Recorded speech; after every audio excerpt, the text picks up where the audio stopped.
होकर चैन की जिंदगी जी सके, ये अच्छी बात है। क्या ये देश इनको भूलेगा? क्या आप इनको याद रखेंगे कि नहीं? जिन्होंने लोकतंत्र के साथ, संविधान के साथ, इस देश की मिट्टी के साथ विश्वासघात किया है, उनको आप भूलेंगे कि याद रखेंगे? याद रखिए इनको, इनके नाम याद कर लीजिए। जैसे एग्जाम के लिए आप मुद्दे याद करते हैं, उसी तरह से ये 3 नाम, और चौथे हमारे प्रधानमंत्री नरेंद्र मोदी जी, 5वें उनके गृह मंत्री अमित शाह जी, आप याद रखिए, क्योंकि वो समय आया और आएगा कि देश को जवाब देना पड़ेगा। और वो समय आएगा जब आप अपने अधिकारों की लड़ाई को मजबूत बनाएंगे, अपने बिहार को मजबूत बनाएंगे, और जो आपके साथ विश्वासघात हो रहा है उसका जवाब आप मांगेंगे।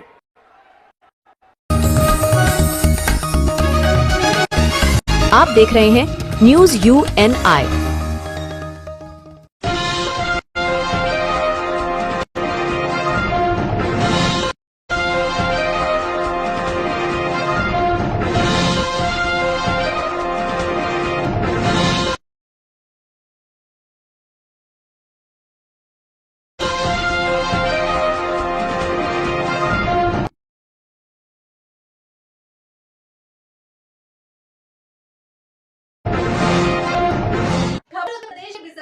दुकान में चोरी की वारदात को अंजाम देने वाले कई लोगों को गिरफ्तार किया गया है। साथ ही जो मुख्य आरोपी था उसके साथ मुठभेड़ की भी खबर है। जरा आप भी सुने कि पुलिस अधिकारी ने इस मामले को लेकर क्या कुछ कहा है। बिजनौर में बर्तन व्यापारी की दुकान में चोरी का मामला सामने आया है। मुख्य आरोपी शोएब मुठभेड़ पे गिरफ्तार हो गया है। पुलिस ने 7 आरोपियों को गिरफ्तार किया है। गिरफ्तार आरोपियों में शुएब, राफिया, जफर, सुहाना, रावेद, आशिया, खुर्शीदा गिरफ्तार हुए हैं। महिला चोर को भी पुलिस ने गिरफ्तार कर लिया है। 4.5 किलो सोना, 8 किलो 700 ग्राम चांदी बरामद किया गया है। सोने चांदी की कीमत लगभग 5 करोड़ रुपए बताई जा रही है। थाना नजीबाबाद क्षेत्र का यह मामला बताया जा रहा है। ये कप्तान साहब, नजीबाबाद में गोली चोरी हुई थी करोड़ों की, आज खुलासा कर रहे हैं, क्या पूरा मामला है? देखिए 27/28 सितंबर को एक चोरी हुई थी थाना नजीबाबाद क्षेत्र में, जहां एक व्यक्ति जो मेटल्स के काम करते थे और उसके साथ साथ जो है सोने और चांदी में लेन देन का भी काम करते थे, उनके यहाँ रात्रि में चोरी हुई थी और इसी घटना का आज अनावरण किया गया है। आज सुबह मुठभेड़ में एक अभियुक्त शोएब की गिरफ्तारी हुई है और उससे पूछताछ के क्रम में 6 और अभियुक्तों की गिरफ्तारी हुई है, जिनके नाम राबिया, जफर अली, सहाना, रावेद, आसिया और खुर्शीदा हैं। इसमें शोएब के द्वारा, ये सभी आपस में रिश्तेदार हैं, और शोएब के द्वारा बताया गया कि उसकी मौसी राबिया जो है वो उस दुकान पर जो है अक्सर अपने जो है काम से जो है जाया करती थी, और उसी ने जो है इस संबंध में फराज को, जो अभी वांछित है, उसे सूचना दी थी कि यहाँ पर घटना की जा सकती है। इनसे जो है कुल लगभग 4.57 kg गोल्ड की सामान, जिसमें कि ज्वेलरी, बिस्किट्स, अन्य चीज़ें जो है शामिल हैं, वो बरामद किया गया है, और लगभग 8.7 kg जो है सिल्वर की चीज़ें जो है बरामद की गई हैं। Almost market value probably 5 on an average 5 crore के आसपास होनी चाहिए इसकी। इसमें 7 अभियुक्त कुल गिरफ्तार हुए हैं और फराज इसमें फिलहाल जो है वांछित है। इन दोनों अभियुक्तों के पूर्व इतिहास भी हैं, शोएब और जफर अली के, जो प्रेस नोट में आपके साथ जो है शेयर किया गया है। किस तरह से इन्होंने चोरी की वारदात को अंजाम दिया था?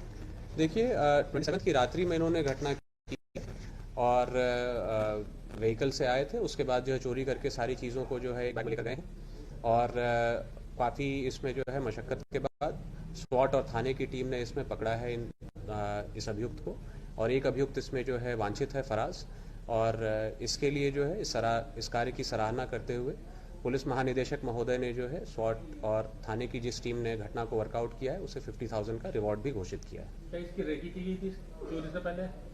इसमें जो है राबिया के द्वारा जो है सूचना दी गई है, जो बात इसमें जो है नॉलेज में इसमें आई है, राबिया जो है वो अभियुक्त की मौसी है, तो जानकारी पूर्व से थी इन्हें जो है इस संबंध में जो है ये विवेचना में तथ्य सामने आए हैं। इससे पहले भी कोई घटनाएं उन्होंने इस तरीके के अंजाम दिए हैं? देखिए, इनका आपराधिक इतिहास इसमें जो है हमने अटैच किया है। इसमें नकबजनी की पूर्व की घटनाएं हैं 2021 की और 2022 की, उसके अमाउंट और बाकी सारी डिटेल्स की इसमें हम जांच कर रहे हैं और उसमें जो भी तथ्य सामने आते हैं वो अकॉर्डिंगली हम उसमें कार्रवाई करेंगे। इसमें फराज नाम का एक अभियुक्त है जो इसका रिलेटिव है शोएब का, वो अभी जो है वांछित है।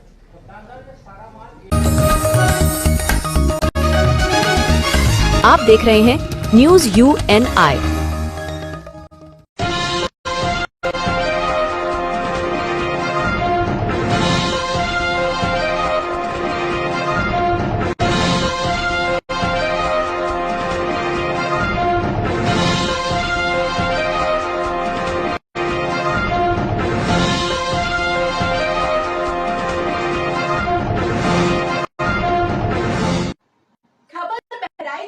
जहां एक बच्चे पर भेड़िए ने हमला कर दिया, जिसके बाद उस बच्चे की मां और बहन ने चीख पुकार मचाते हुए उस भेड़िए से बच्चे की जान बचाई। उस बच्चे की क्या है स्थिति, क्या है पूरा मामला, देखिए इस रिपोर्ट में।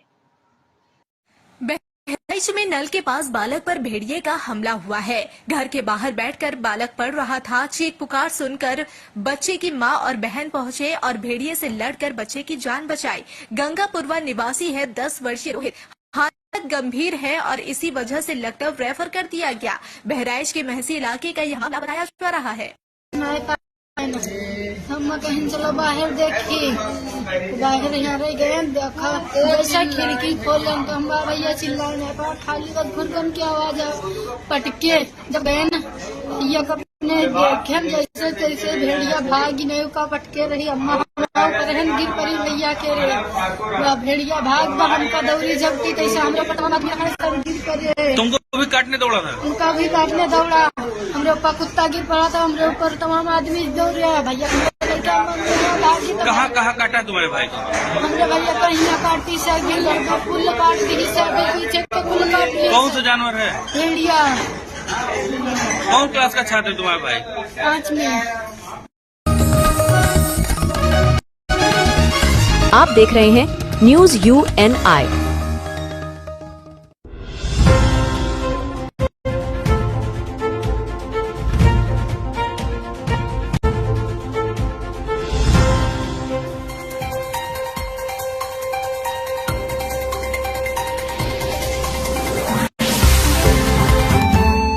नमस्कार, मैं सुहाना आपके साथ और आप देख रहे हैं न्यूज UNI।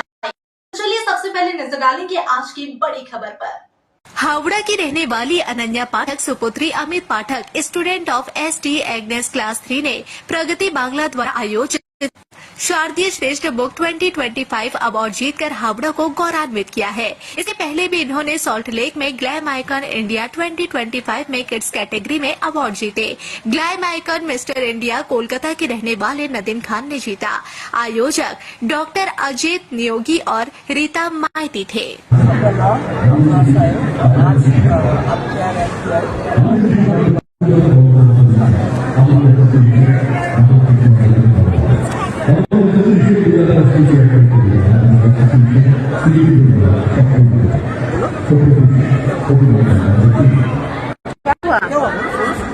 क्या हुआ? कैसा एक्सपीरियंस था, कैसे एंजॉय किया आज?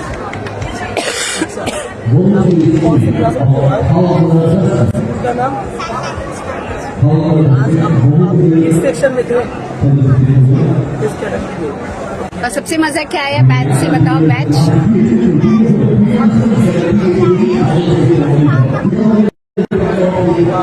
और आपके साथ आज कौन आया? फिलहाल आज के लिए इतना ही। देश दुनिया की तमाम बड़ी खबरों से जुड़े रहने के लिए देखते रहिए न्यूज UNI और मुझे दीजिए इजाजत। नमस्कार।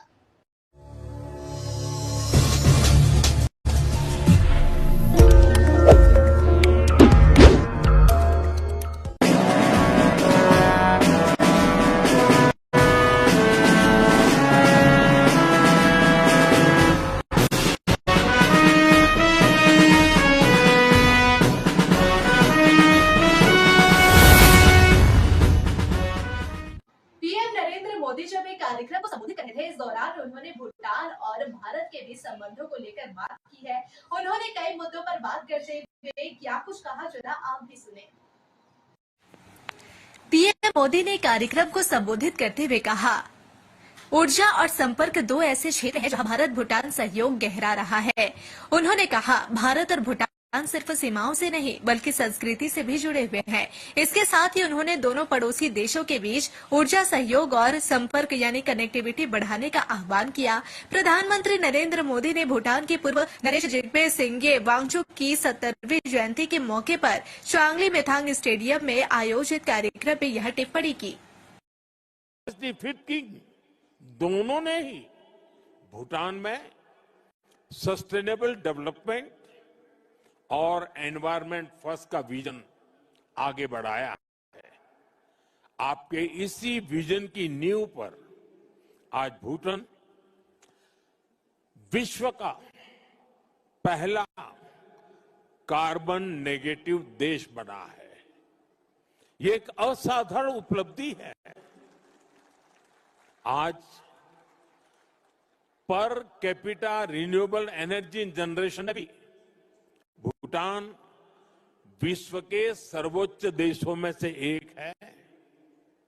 साथियों, भूटान आज अपनी इलेक्ट्रिसिटी 100% रिन्यूएबल स्रोत से उत्पन्न करता है। इस क्षमता का विस्तार करते हुए आज एक और बड़ा कदम उठाया जा रहा है। आज भूटान में 1000 मेगावाट से अधिक का एक नया हाइड्रो इलेक्ट्रिक प्रोजेक्ट लॉन्च कर रहे हैं, जिससे भूटान की हाइड्रो पावर कैपेसिटी में 40% की बढ़ोतरी हुई है। इतना ही नहीं, लंबे समय से रुके हुए एक और हाइड्रो इलेक्ट्रिक प्रोजेक्ट पर भी फिर से काम शुरू होने जा रहा है। और ये हमारी पार्टनरशिप सिर्फ हाइड्रो इलेक्ट्रिक तक सीमित नहीं है। अब हम सोलर एनर्जी में भी एक साथ बड़े कदम उठा रहे हैं। आज इससे जुड़ी अहम समझौते भी किए हैं। साथियों, आज एनर्जी कोऑपरेशन के साथ साथ भारत और भूटान की कनेक्टिविटी बढ़ाने पर भी हमारा फोकस है। हम सभी जानते हैं, connectivity creates opportunity and opportunity creates prosperity. इसी लक्ष्य के साथ आने वाले समय में गैलेफू और सामत्से शहरों को भारत के विशाल रेल नेटवर्क से जोड़ने का फैसला लिया गया है। इस प्रोजेक्ट के पूरा होने से यहां की इंडस्ट्री का, भूटान के किसानों का भारत के विशाल मार्केट तक एक्सेस और आसान हो जाएगा। साथियों, रेल और रोड कनेक्टिविटी, इसके साथ साथ हम बॉर्डर इंफ्रास्ट्रक्चर पर भी तेजी से आगे बढ़ रहे हैं। हिज मैजेस्टी ने जिस गैलेफू माइंडफुलनेस सिटी के विजन पर काम शुरू किया है, भारत उसके लिए भी हर संभव सहयोग कर रहा है। मैं आज इस मंच से एक और महत्वपूर्ण घोषणा कर रहा हूं। आने वाले समय में भारत गैलेफू के पास इमिग्रेशन चेक पॉइंट भी बनाने जा रहा है, ताकि यहां आने वाले विजिटर्स और इन्वेस्टर्स को इससे और सुविधा मिल सके। आप देख रहे हैं न्यूज UNI।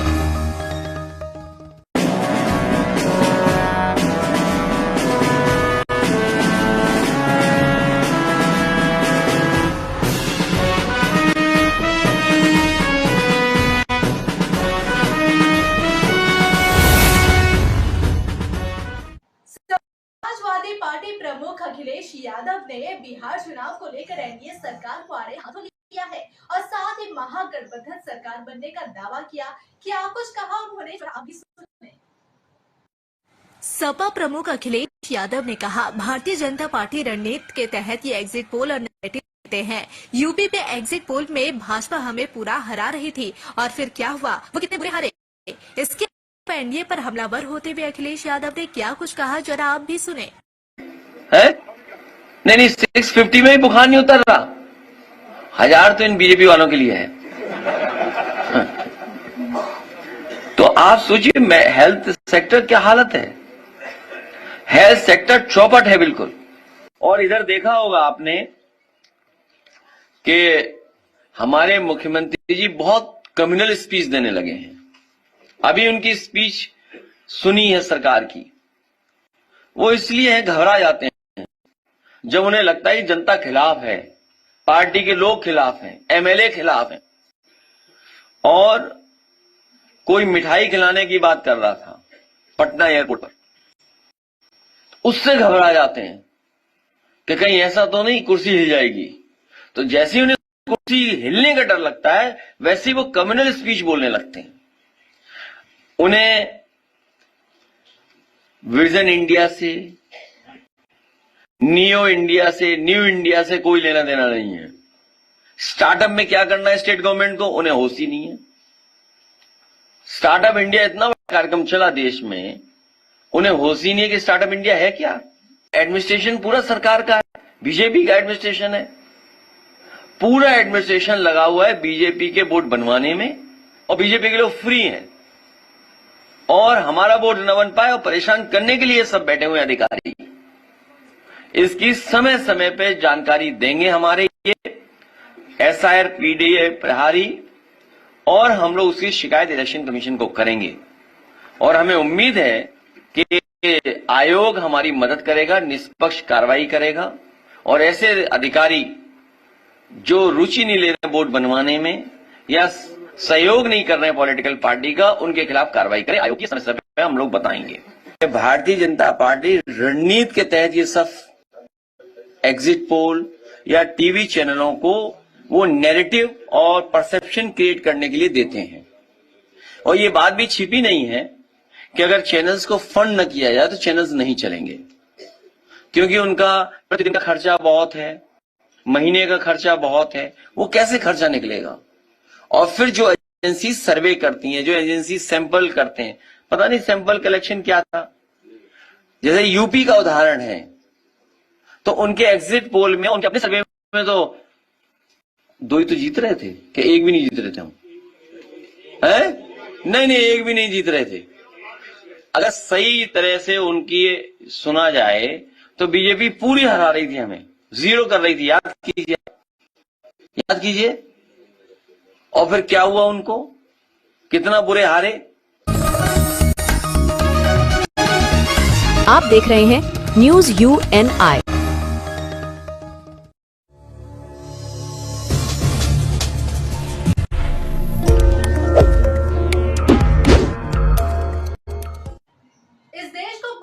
प्रधानमंत्री और गृह मंत्री की जरूरत नहीं है। कुछ इसी तरह की बातें करते हुए नजर आए हैं संजय सिंह।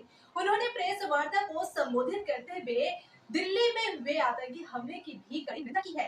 क्या कुछ उन्होंने कहा है, जरा आप भी सुने। संजय सिंह ने प्रेस वार्ता को संबोधित करते हुए कहा, इस देश को पार्ट टाइम प्रधानमंत्री और गृह मंत्री की जरूरत नहीं। लाल किले पर हुए आतंकी हमले में कई लोगों की जान चली गई और तमाम लोग LNJP अस्पताल में जिंदगी और मौत की लड़ाई लड़ रहे हैं। प्रधानमंत्री की संवेदनहीनता को देखिए कि ऐसे समय में वह भूटान में वहां के राजा के जन्मदिन में शामिल होने चले गए। इस देश को पार्ट टाइम प्रधानमंत्री और गृह मंत्री की जरूरत नहीं। PM ज्यादातर विदेश दौरे पर रहते हैं और गृह मंत्री सरकार गिराने में व्यस्त रहते हैं। लाल किले पर हुए आतंकी हमले में 9 लोगों की जान चली गई और मैं भारत के प्रधानमंत्री से यह अपील करता हूं कि ऐसे समय में जब देश की राजधानी दिल्ली में लाल किला, जो हमारे गौरव का प्रतीक है, जहां से प्रधानमंत्री हर वर्ष देश को संबोधित करते हैं, 15 अगस्त को उस लाल किले के पास ब्लास्ट हुआ, आपको अपनी भूटान की यात्रा स्थगित करनी चाहिए और हिंदुस्तान के सुरक्षा की चिंता करनी चाहिए।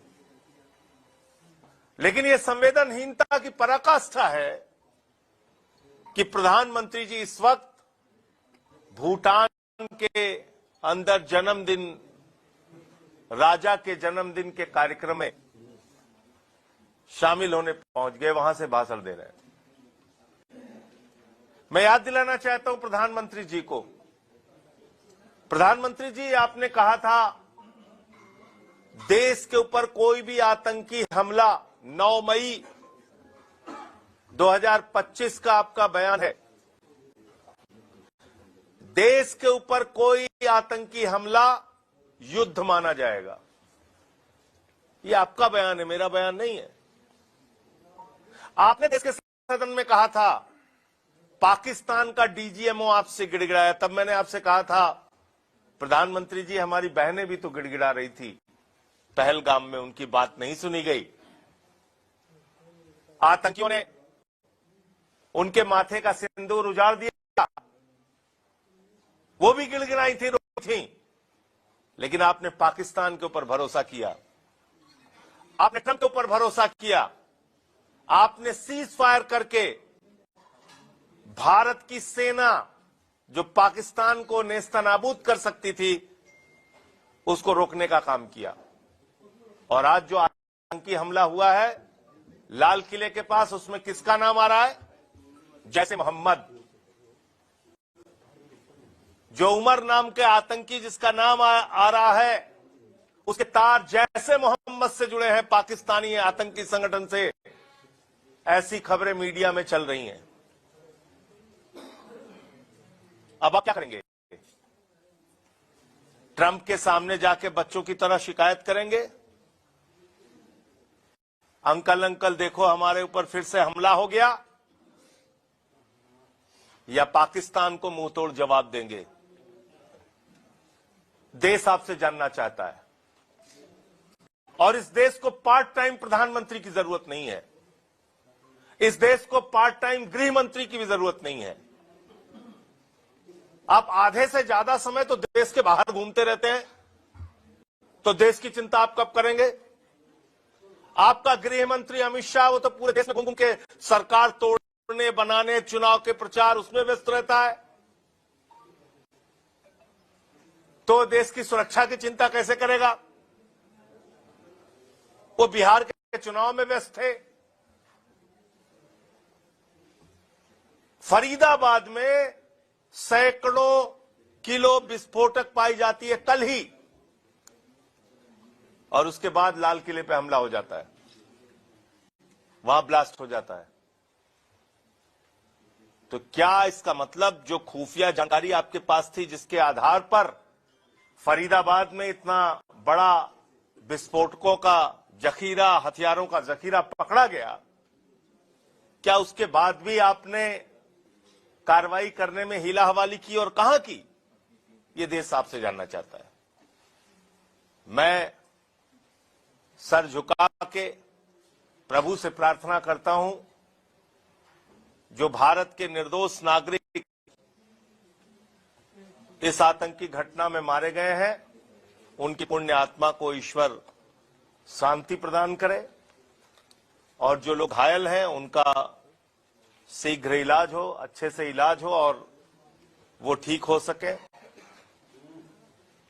मैं सरकार से चाहता हूं कि वो इसमें सख्त से सख्त कार्रवाई करें, और जो लोग इसमें शामिल हैं उनको ऐसी सजा मिले जिससे पीढ़ियां उस बात को याद रखें। आप देख रहे हैं न्यूज UNI।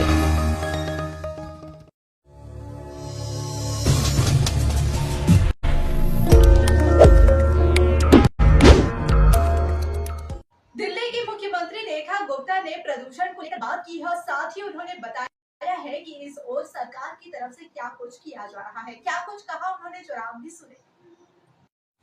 दिल्ली की सीएम रेखा गुप्ता ने कहा, दिल्ली में वायु गुणवत्ता की स्थिति को देखते हुए CAQM द्वारा ग्रेड 3 लागू किया गया है। हमारी सरकार प्रदूषण नियंत्रण को लेकर पूरी गंभीरता और तत्परता के साथ कार्य कर रही है। कल से स्कूलों में 5वीं कक्षा तक की पढ़ाई हाइब्रिड मोड में संचालित होगी। शहर के सभी हॉटस्पॉट क्षेत्रों में डस्ट मिटिगेशन, स्प्रिंकलिंग, सफाई और कूड़ा प्रबंधन की सख्त निगरानी की जा रही है। सभी अधिकारियों को नियमित फील्ड निरीक्षण के स्पष्ट निर्देश दिए गए हैं। सरकार द्वारा प्रदूषण नियंत्रण के लिए हर स्तर पर ठोस और निरंतर कार्रवाई जारी है। से भी ये कहना चाहती हूँ कि पॉल्यूशन जो है ये दिल्ली शहर जो आसपास की सराउंडेड सिटीज के साथ में जुड़ा हुआ है, उसका बहुत ज़्यादा असर दिल्ली पे रहता है। दिल्ली जो मेजर्स कर रही है पूरी सिंसियरिटी से कर रही है और हर प्रकार से कर रही है। आज वाटर स्प्रिंकलर्स हो, डस्ट मिटिगेशन हो, स्वीपिंग हो, कूड़ा उठाना हो, धुएं को जहाँ जहाँ भी आग लगा करके धुएं का उसको कंट्रोल करना हो, हर तरह की कंस्ट्रक्शन साइट्स हो, हर जगह हर चीज़ को कंट्रोल किया जा रहा है, चीज़ें मेंटेन्ड है। पर जो व्हीकल दूसरे राज्यों से आ रहे हैं, जो हवाएं दूसरे राज्यों से आ रही है, जो धुआं आ रहा है, तो ये 7-8 महीने के कार्यकाल में सरकार ने अपनी पूरी ताकत के साथ में इन विषयों पे काम किया है और लगातार कर रही है, आगे भी करेंगे। और पूरी आज जितने हॉटस्पॉट दिल्ली में है उन सब की जब मैंने लेआउट मांगा तो मैं ये देख रही हूँ कि उन हॉटस्पॉट के आसपास ही पूरा का पूरा इतना डस्ट था, वही कच्चा एरिया है, वहीं पे ही गंदगी थी। उन सबको हमने धीरे धीरे करके उसको पक्का करना, उसको साफ करना, उसमें डस्ट मिटिगेशन करना। आज पूरे के पूरे शहर में जिस तरीके की अव्यवस्थाएं पिछली सरकार के कार्यकाल में थी और आज जो लोग चिल्ला चिल्ला के बात करना चाह रहे हैं, परंतु दिल्ली शहर में हर चीज को पहले से बेहतरी की ओर लेकर के जाया जा रहा है। हर काम को अधिकारियों के साथ में पूरा का पूरा एक प्लान कि हर अधिकारी अपनी दिनचर्या में 1 घंटा दिल्ली शहर में सफाई के लिए उस पूरे प्रोसेस को करवाने के लिए अपनी ऑब्जर्वेशन के लिए वहां जाएगा, साइट पे जाके काम करेगा। हर प्रतिनिधि ये काम कर रहा है, सरकार ये काम कर रही है कि जगह जगह पे जहां कूड़े के ढेर हुआ करते थे उनको हटाने की जो प्रक्रिया बिफोर आफ्टर की फोटो के साथ में हम मंगवा रहे हैं। हर अधिकारी को शेड्यूल बनाए और टॉप के जितने अधिकारी हैं उन सब की डेली की शेड्यूलिंग की वो कहाँ जाएंगे, किस जगह को ऑब्जर्व करके कहाँ से कूड़ा बिफोर आफ्टर का फोटो खींच करके सरकारी अपने रिकॉर्ड में उसको रखेंगे। तो ये सारे के सारे काम हैं जो हो रहे हैं और पूरी तरीके से नियमों का पालन के साथ हो रहे हैं और हर तरीके से जितने हमारे हॉटस्पॉट हैं और जितना भी सेंटर्स हैं उन सबको ऑब्जर्व किया जा रहा है। आप देख रहे हैं न्यूज UNI।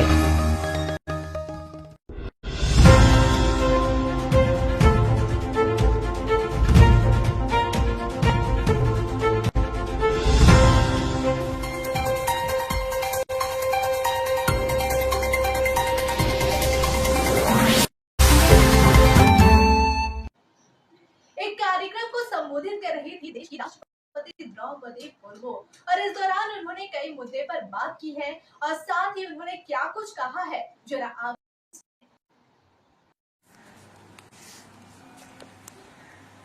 गैबोरोन में बोत्सवाना के राष्ट्रपति डूमा बोको के साथ द्विपक्षीय वार्ता के बाद राष्ट्रपति द्रौपदी मुर्मू ने कार्यक्रम को संबोधित किया। इस बात की पुष्टि करते हैं कि भारत और बोत्सवाना के बीच गहरे और मैत्रीपूर्ण संबंध साझा लोकतांत्रिक मूल्यों और आपसी सम्मान पर आधारित है। कुछ इसी तरह की बातें करती हुई नजर आई है देश की राष्ट्रपति द्रौपदी मुर्मू। इस दौरान उन्होंने आगे कहा, हम व्यापार, निवेश, कृषि, नवीनीकरण, ऊर्जा, स्वास्थ्य, शिक्षा, कौशल विकास, रक्षा और डिजिटल प्रौद्योगिकी समेत प्रमुख क्षेत्रों में सहयोग बढ़ाने पर सहमत हुए हैं। Range of bilateral, regional and global issues of mutual interest. We reaffirmed the deep and friendly ties between India and Botswana, founded on shared democratic values and mutual respect.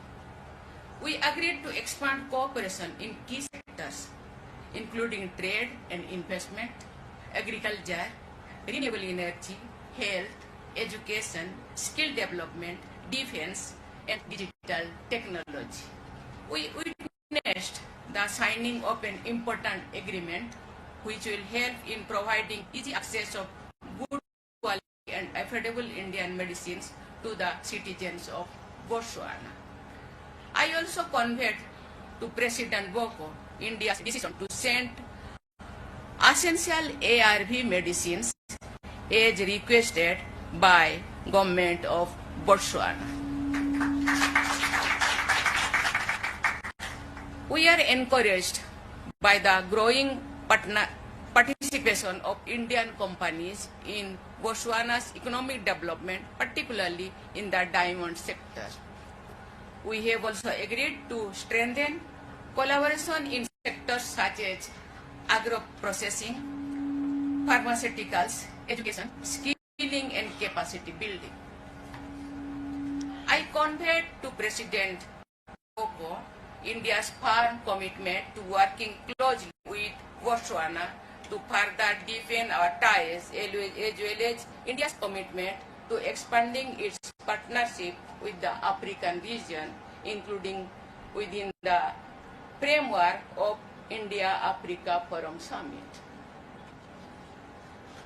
It gives me special pleasure to note that Botswana is to reintroduce cheetahs in India under Project Cheetah. This is a unique wildlife conservation initiative of Government of India which aims to restore the cheetah to India's ecosystems.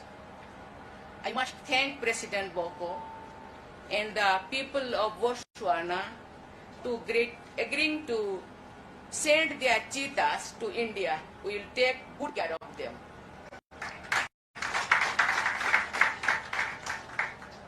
Later today, I will have the opportunity to address the National Assembly of Botswana.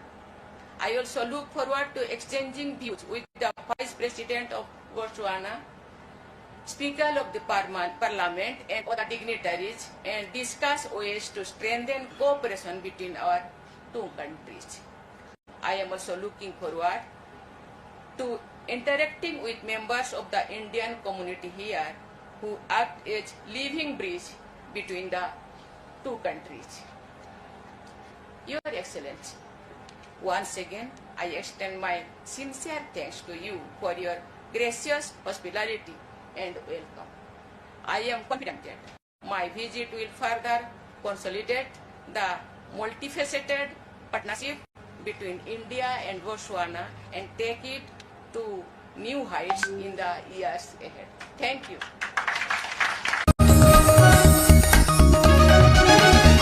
आप देख रहे हैं news UNI।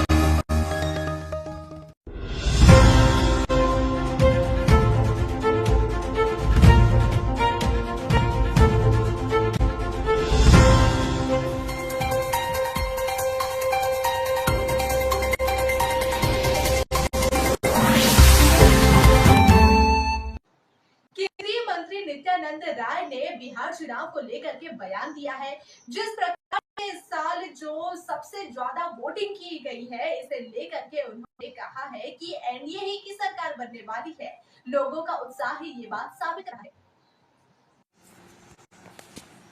केंद्रीय मंत्री नित्यानंद राय ने कहा, यह record तोड़ मतदान है। एनडीए बिहार में 2/3 से ज्यादा बहुमत से सरकार बनाएगी। इसके अलावा केंद्रीय मंत्री नित्यानंद राय ने क्या कुछ कहा, जरा आप भी सुने। और विकसित भारत के लिए लोगों ने मतदान किया है। बिहार के लोगों को माननीय प्रधानमंत्री श्री नरेंद्र मोदी जी पर भरोसा है।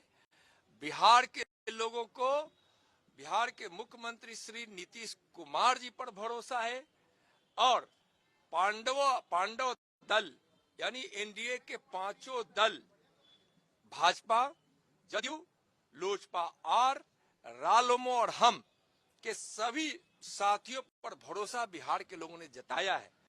और बिहार में जो 20 वर्षों तक जो विकास का लगातार काम हुआ है, बिहार में जो सुशासन का राज रहा है, यहाँ कोई भी क्षेत्र ऐसा नहीं है, चाहे वह स्वास्थ्य का क्षेत्र हो, सड़क का हो, शिक्षा का हो, सिंचाई का हो, बिजली का हो, किसानों के लिए, मजदूरों के लिए, महिलाओं के लिए, युवाओं के लिए, सभी क्षेत्रों में जो काम हुआ है उनके विकास के लिए, लोगों की समृद्धि के लिए, लोगों के सुकून और शांति के लिए, लोगों में सौहार्द के लिए, इसका परिणाम है रिकॉर्ड तोड़ मतदान।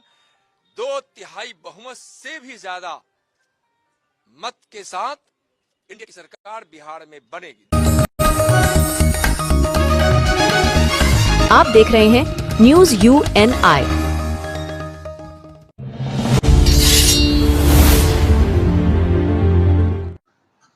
तेजस्वी यादव ने दावा किया है कि 18 नवंबर को महागठबंधन की सरकार जो है वो शपथ लेने जा रही है। कुल मिलाकर देखा जाए तो उन्होंने दावा किया है कि बिहार में बनने जा रही है महागठबंधन की सरकार और एनडीए पर हमला बोला। क्या कुछ उन्होंने कहा, जो आप भी सुने। तेजस्वी यादव ने प्रेस वार्ता को संबोधित करते हुए कहा, बिहार में बदलाव होने जा रहा है। हम 18 नवंबर को शपथ लेंगे। जनता ने नीतीश सरकार के खिलाफ मतदान किया है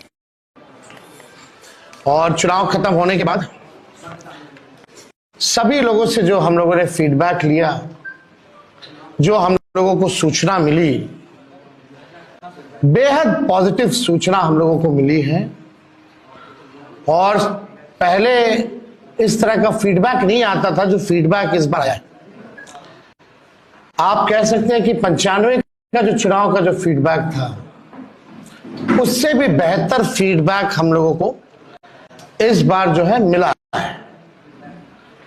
सभी लोगों ने भारी मतदान करके इस सरकार के खिलाफ वोट किया है और इस बार बदलाव जो है होने जा रहा है। इफ एंड बट की भी गुंजाइश नहीं रह गई। हम सब लोग जो कार्यकर्ता जिन्होंने दिन रात पार्टी के लिए मेहनत की, उनको भी दिल से धन्यवाद देते हैं। हमने पहले भी कहा था कि 14 तारीख को रिजल्ट होगा और 18 तारीख को ओथ सेरेमनी होगा। यह निश्चित तौर पे होने जा रहा है। जो फीडबैक हम लोगों को मिल रहे हैं, भाजपा और एनडीए के पसीने छूट रहे हैं। लोग बेचैन हैं, बौखलाहट में हैं। जिस हिसाब से मतदान हुआ, कल वोटिंग में लोग बड़े कतार में लोग खड़े थे। 6 बजे 7 बजे तक लोग खड़े थे। लोग खड़े रहे वोटिंग में और एग्जिट पोल आता है, यानी मतदान अभी खत्म नहीं हुआ कि एग्जिट पोल आता है। देखिए, हम ना सर्वे में खुशफहमी में रहते हैं, ना गलत फहमी में रहते हैं। ये सर्वे जो है केवल मनोवैज्ञानिक तौर पे, साइकोलॉजिकल, जितने अधिकारी चुनाव में लगे हुए हैं उनके दबाव में जो है ये सर्वेस लाए गए हैं। पहले भी आप लोग दिखाते थे कि मुख्यमंत्री का चेहरा पसंद किसे करती है बिहार की जनता, तो 16, 17, 18% से ऊपर नीतीश जी नहीं उठ पाए। और वहां तो इस बार एनडीए में घोषणा भी नहीं हुई कि आधिकारिक रूप से सीएम का चेहरा कौन होगा। अगर आप देखें तो ये वही गोदी मीडिया है जिन लोगों ने सर्वे दिखाया जो पाकिस्तान में इस्लामाबाद, लाहौर, कराची को कब्जा दिए थे। ये उन्हीं का सर्वे है। और एसआईआर के दिनों घुसपैठियों को घुसा दिया था बिहार में। ये वही गोदी मीडिया जो है एक प्रोपेगेंडा मोदी जी की एजेंसी द्वारा ये अधिकारियों पे दबाव को लेकर के कि काउंटिंग के दिन एक मानसिक तौर पे लोगों का दबाव बना रहे, इसलिए ये पूरा जो है सर्वे जो है कराया गया है। अब आप बात कीजिए तो आप देखिएगा, अगर इनसे सैंपल साइज अगर पूछा जाए, किसी भी जो सर्वे जो दिखा रहे हैं कि भाई सैंपल साइज क्या है इनका, अब तक चुप, कोई सैंपल साइज के बारे में नहीं बता रहा। आप देखिएगा, सैंपल हो या सर्वे हो, इसका मानक क्या है ये भी जो है नहीं बताया जा रहा। ये जो पीएमओ से जो तय होकर के आता है, जो अमित शाह जी अपने कलम से लिख करके देते हैं फल्ला चैनल को, फल्ला चैनल को, फल्ला चैनल को, वही बेचारे मीडिया वाले जो है बयान अपना कहते हैं, बोलते हैं।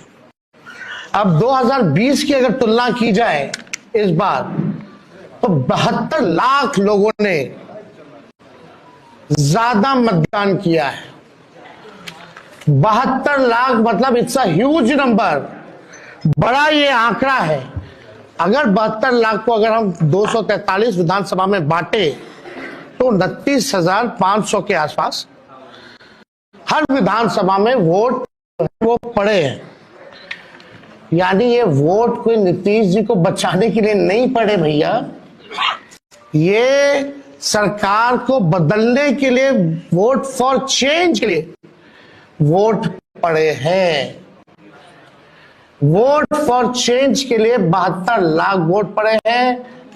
पूरे बिहार में सरकार बदलने जा रही है और ये कोई 72 लाख लोगों ने नीतीश जी को बचाने के लिए चुनाव में मतदान नहीं किया, बल्कि बदलाव के लिए जो है, परिवर्तन के लिए जो है 72 लाख लोगों ने वोट फॉर चेंज जो है किया है।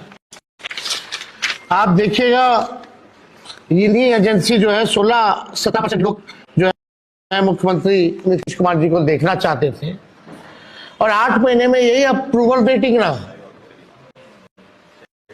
तो आप साफ तौर पे ये कॉन्ट्रडिक्शन जो है आप सब सर्वे में आप देख सकते हैं। देखिए, प्रशासन के लोगों पर जो दबाव डालने की जो रणनीति है वो हम आप बिहार के लोग सब जानते हैं। हकीकत बिहार के लोग, बिहार की जनता सब समझती है। और इस बार देखिएगा, अभी सर्वे चलाएगा और पूरा प्रयास किया जाएगा कि काउंटिंग को स्लो किया जाए। पूरी प्रक्रिया काउंटिंग की स्लो ये लोग करवाएंगे। दहशत जो है जिला हेडक्वार्टर्स में पैदा करेंगे, जहां बॉम्ब ब्लास्ट होगा वहां कोई कार्रवाई नहीं करेंगे, जहां घटनाएं होंगी वहां कोई कार्रवाई नहीं करेंगे। लेकिन लोकतंत्र की हत्या के लिए ये लोग मिलिट्री से फ्लैग मार्च बिहार के पूरे जिले में करवाएंगे। आप देख रहे हैं news UNI।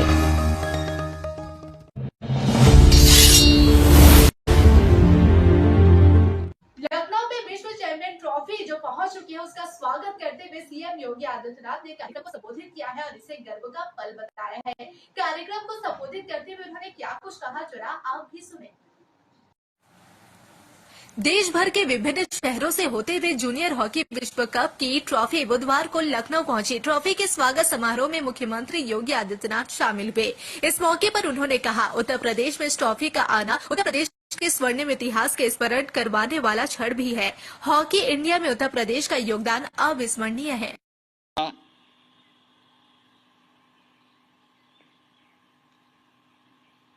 Commander RK Srivastava ji, महासचिव उत्तर प्रदेश हॉकी श्री रजनीश कुमार मिश्रा जी,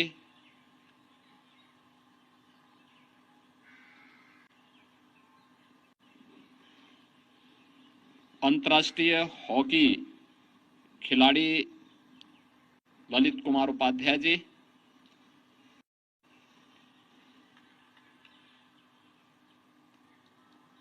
और आज के इस कार्यक्रम में उपस्थित हॉकी इंडिया से जुड़े हुए सभी अन्य पदाधिकारी,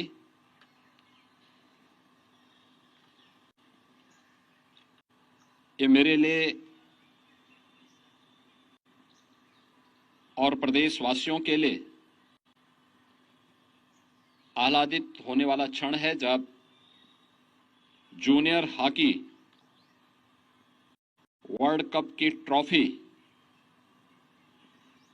जो 28 नवंबर से 10 दिसंबर के बीच में तमिलनाडु के चेन्नई और मदुरै नगरों में होने जा रहा है, इसके 14वें HIF हॉकी जूनियर विश्व कप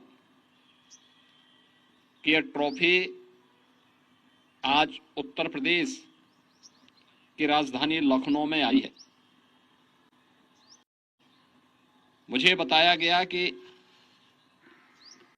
14वें HIF हॉकी जूनियर विश्व कप वर्ल्ड कप में 24 टीमें प्रतिभाग कर रही हैं, जिनमें भारत, जापान, चीन, Spain, Belgium, New Zealand, Switzerland, Chile, Ireland, Canada, दक्षिण अफ्रीका, बांग्लादेश, दक्षिण Korea, Australia, France, Austria, England, Malaysia, Netherlands, Namibia, मिस्र, जर्मनी, अर्जेंटीना और ओमान, ये सभी इसमें प्रतिभाग कर रही हैं।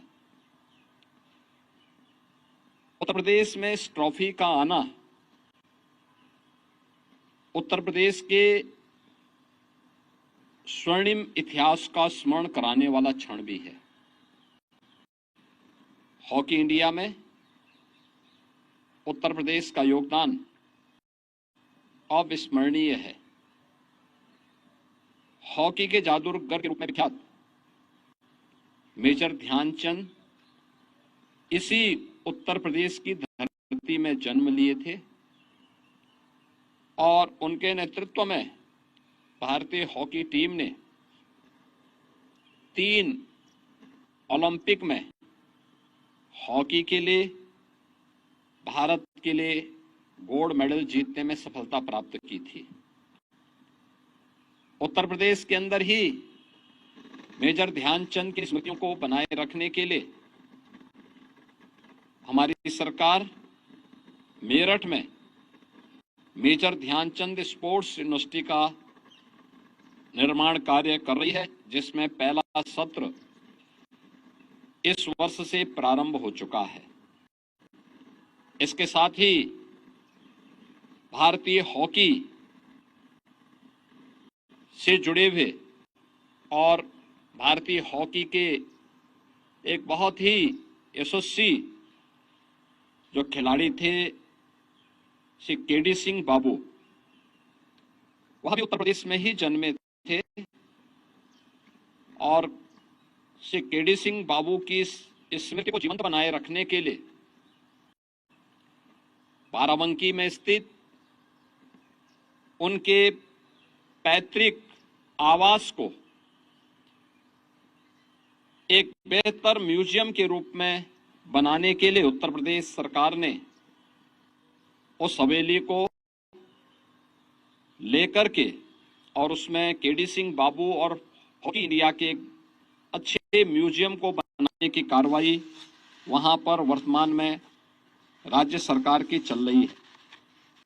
इसके साथ ही उत्तर प्रदेश ने अनेक ऐसे हॉकी के खिलाड़ी दिए हैं जिन लोगों ने हॉकी इंडिया को गौरवान्वित करके भारत को दुनिया में एक सम्मान दिलाया है।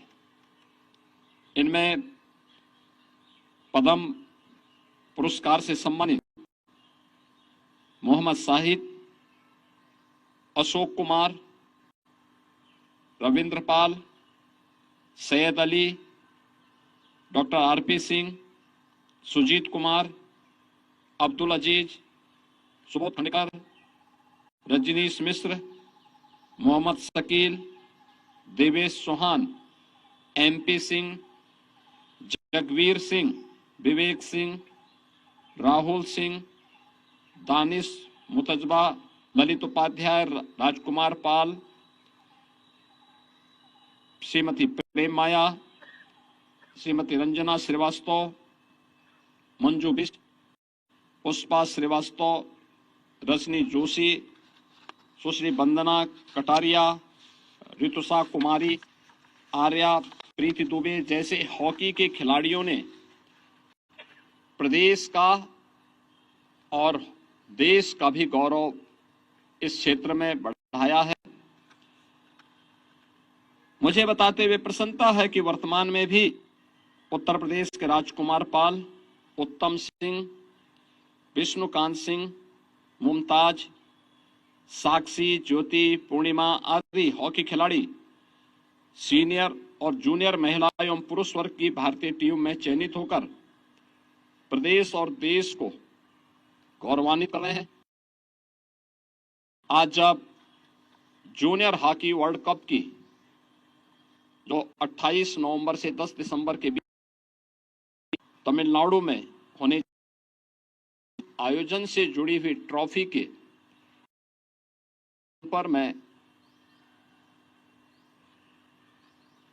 इस पूरे आयोजन के साथ जुड़े हुए सभी पदाधिकारियों का आगमन पर स्वागत करता हूं। जूनियर वर्ल्ड कप हॉकी के सफल आयोजन के लिए अपनी शुभकामनाएं देता हूं। सभी खिलाड़ियों के प्रति अपनी मंगलमय शुभकामनाएं व्यक्त करते हुए वाणी को हूं। धन्यवाद। जय हिंद।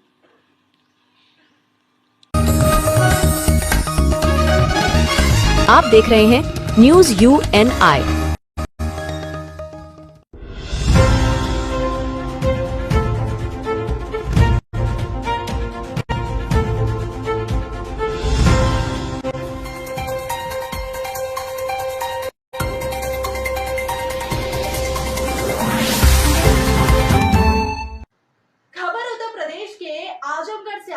जहां पर फर्जी रिपोर्ट का आरोप लगाया गया है डायग्नोस्टिक सेंटर पर। जी हां, आपको बता दें कि ये आरोप लगा है। क्या था ये पूरा माजरा, ये जानने के लिए देखिए ये रिपोर्ट। खबर आजमगढ़ से है, जहां डायग्नोस्टिक सेंटर पर फर्जी रिपोर्ट देने का आरोप है। हाईकोर्ट अधिवक्ता ने डीएम ऑफिस जाकर मांग की है। सीएमओ आजमगढ़ ने 3 सदस्यीय टीम का गठन किया है। जिले के सिविल लाइन में स्थित है diagnostic centre. Atharva diagnostic centre पर अधिवक्ता ने यह आरोप लगाए हैं। मैं CMO Azamgarh, doctor NR Verma, CMO Azamgarh. Sir, एक मामला आया जिसको क्या है मामला आपके सरकार? मामला यह है कि एक लड़की का जो है उसको गाल में जो है कोई गांठ, जिसका जो है वो अथर्व डायग्नोस्टिक सेंटर में जांच कराने हेतु गई थी। तो उसकी जांच के लिए वहाँ का जो अस्पताल था उसकी जांच कराई, लेकिन रिपोर्ट जो है उन्होंने गाल में जो प्रॉब्लम थी उसकी जगह उन्होंने ब्रेस्ट कैंसर के नाम पर जो है जांच रिपोर्ट दी। फिर दोबारा उन्होंने वही कि यहाँ में कोई दिक्कतें नहीं है, मेरे तो गाल में दिक्कत थी। तो फिर दोबारा उन्होंने फिर जहाँ दिक्कत थी उसकी जांच दी। तो उसी नाम से 2 जांचें उनके यहाँ से निर्गत की गई और इसी संबंध में जो है उन्होंने शिकायती पत्र जिलाधिकारी महोदय जी को दिया। जिलाधिकारी महोदय जो है सीएमओ आजमगढ़ के लिए जांच कराने हेतु नामित किया। तो मैं सीएमओ आजमगढ़ एक जो है जांच टीम आज गठित किया हूँ, जो 3 सदस्यीय है। जांच आख्या टीम जो है जांच करेगी और जांच आख्या मिलने पर वो जो है वो जो भी है माने उसका हल निकलेगा, उससे अवगत कराया जाए। ऐसे जो भी जो केसेस जो रहते हैं अच्छी तरीके से बना के उनको क्या कार्रवाई करेंगे? अब इसके लिए नियमानुसार कार्रवाई की जाएगी जांच कराने के उपरांत। मौर्य, अधिवक्ता उच्च न्यायालय इलाहाबाद। हम रहते हैं ब्रह्मस्थान, मोहल्ला ब्रह्मस्थान आजमगढ़ में। क्या परिवार रहता है? क्या मामला है आपको ज्ञापन दिए? मैं माननीय सीमा जिलाधिकारी महोदय के एक उनके आवास पर जाके 5 तारीख को साढ़े 8 बजे एक एप्लीकेशन दरखास्त दिया। दरखास्त में एक यहाँ भ्रष्टाचार में बहुत बड़ी यहाँ के अथर्व डायग्नोस्टिक सेंटर स्थित सिविल लाइन आजमगढ़ में है, जो है कि नामी गामी यहाँ के डायग्नोस्टिक सेंटर यहाँ पे है। लेकिन इनका मिथ्या रिपोर्ट, गलत रिपोर्ट देना इनका पेशा है और शिकायत करने पे उल्टे इन्होंने मतलब धमकी भी देते हैं। और मैं 27 तारीख को मैंने अपनी छोटी बेटी जिसकी उम्र 11 साल, उसका नाम सविता मौर्य है, मैं डॉक्टर PD यादव को दिखाया था।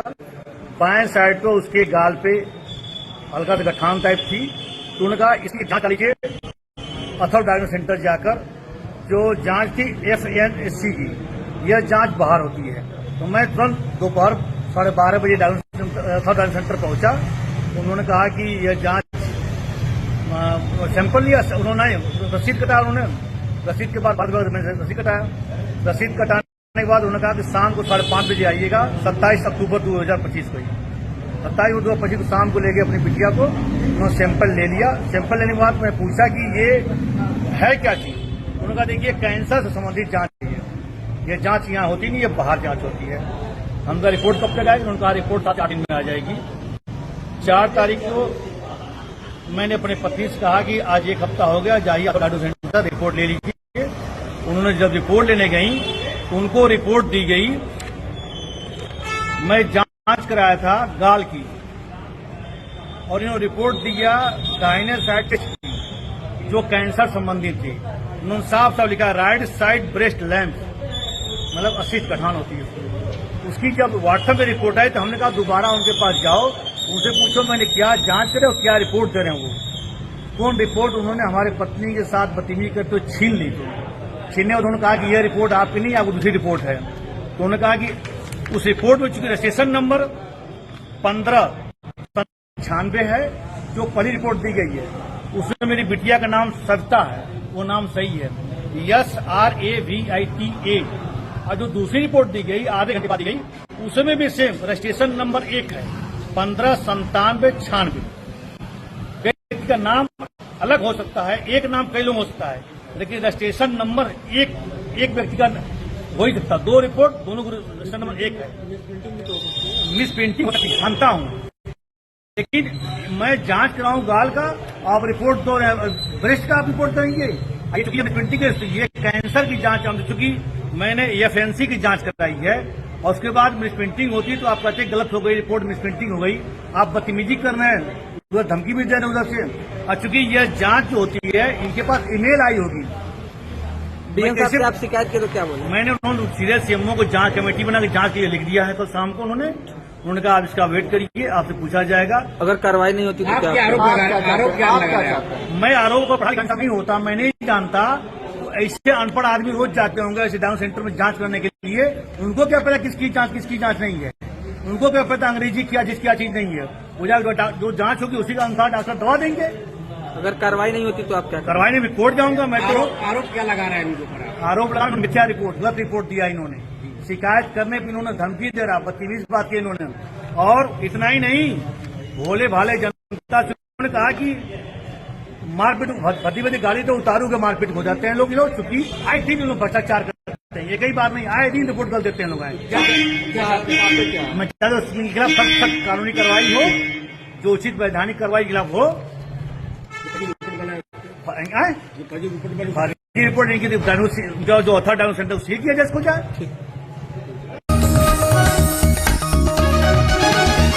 आप देख रहे हैं न्यूज UNI।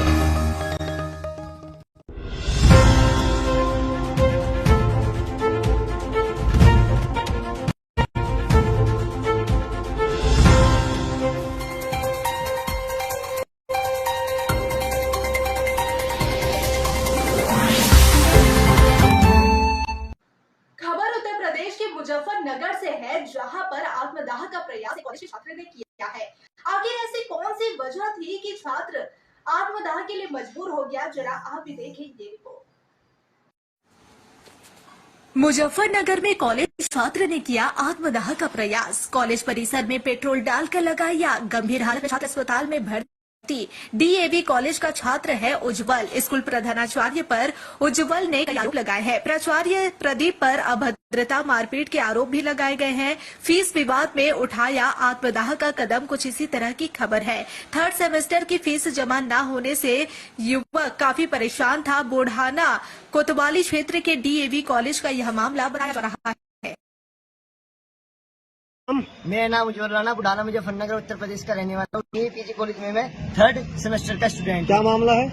मैं अपना एग्जाम फॉर्म जमा करने के लिए कॉलेज आया था, पर जब मैंने कॉलेज प्रशासन को अपना एग्जाम फॉर्म सौंपा तो उन्होंने मेरा एग्जाम फॉर्म लेने से मना कर दिया क्योंकि मेरी फीस बकाया थी। मैंने रिक्वेस्ट की प्रिंसिपल ऑफिस में जाकर, क्लर्क को जाकर, मैंने कहा कि सर मैं कुछ समय बाद अपनी फीस जमा कर दूंगा, कृपया आप करके मेरा एग्जाम फॉर्म दे दीजिए। पर उन्हें साफ कर दिया क्योंकि उनका मानना यह था कि यदि तुम्हारे पास पैसे नहीं है तो तुम्हें पढ़ने का कोई अधिकार नहीं है। मैंने कहा कि मेरा एग्जाम छूट जाएंगे, पर इन्होंने मेरी एक न मानी और मुझे धक्के देकर ऑफिस से बाहर निकाल दिया और अपशब्दों का प्रयोग किया। यह कहा कि यदि तुम्हारे पास पैसे नहीं है तो तुम्हें पढ़ने का कोई अधिकार नहीं है।